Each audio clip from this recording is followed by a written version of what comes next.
Narcissistic parents are among the most abusive types of parents. A narcissistic father can cause long-term damage to his children.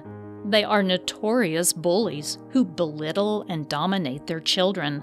If you've survived narcissistic abuse from a toxic father, it can take years to heal, and often part of the healing process may include confronting him.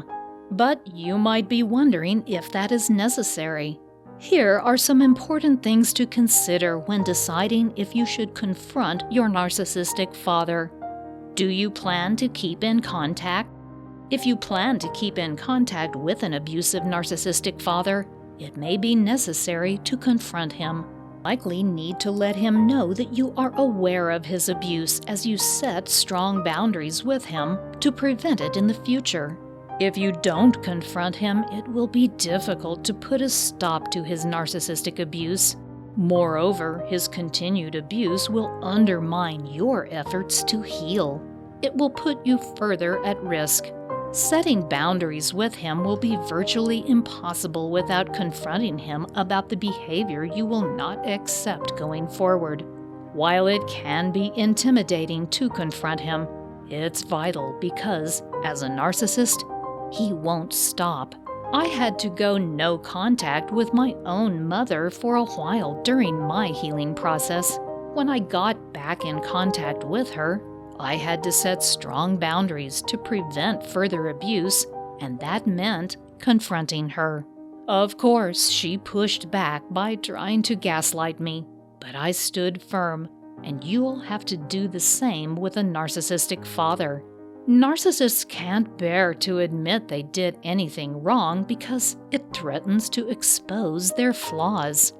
They won't want to own up to their abusive behavior, but to heal, you have to insist on your boundaries and the consequences for any violations. You'll find that you have newfound self-respect when you do. Do you feel blocked in your healing process? Even if you plan to go no contact, you might feel the need to express your truth before doing so. You might think that since you're going no contact, confronting him is like throwing salt in the wound. If you can continue to heal without confronting him, you may not need to do so. But if you feel like you can't move forward until you've told him how you feel, then you will need to confront him. It's vital for you to recognize the abuse you've endured at the hands of your father in order to heal, but he will never accept responsibility for it. That's true no matter what. And so, you're making this decision based on what you need to do for yourself. When I confronted my narcissistic mother, I needed to do that. I needed to express to her exactly how her behavior had affected me. Narcissists lack empathy, so she couldn't feel that herself. But it was important for me to let her know. I had to accept that she would never admit guilt. But I wasn't confronting her to change her behavior. I was confronting her to heal my wounds. It's important that you realize this. You can't confront your narcissistic father with the expectation that anything you say will change him. It won't. But confronting him is a way of telling your inner child that you see them and you know what was done to them. It also tells your inner child that you won't let that happen again. This can be absolutely critical for healing for some people, but others don't feel a need. That's why you have to ask yourself if not confronting him will make you feel as though you can only get so far in your healing process.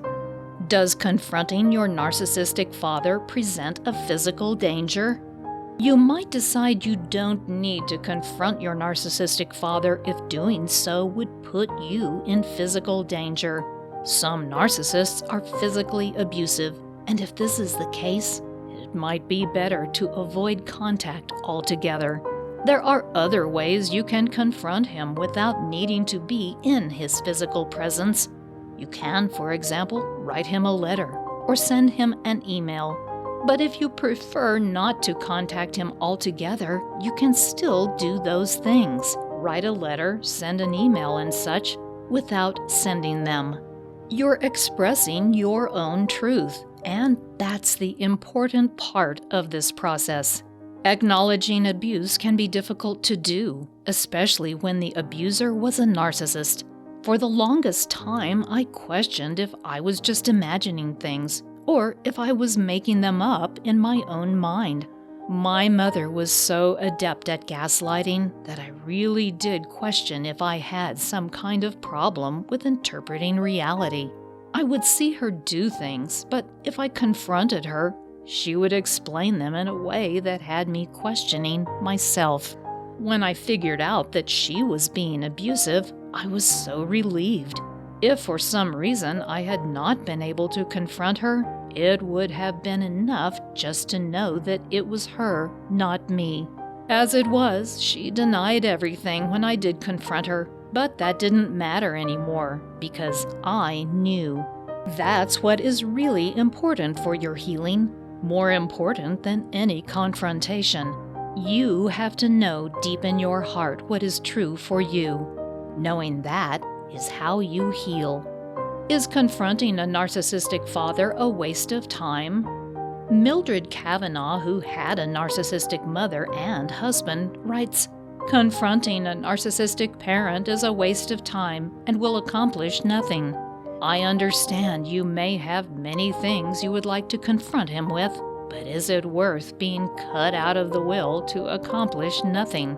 She's not wrong, and it is important to consider the possible consequences of confronting your narcissistic father.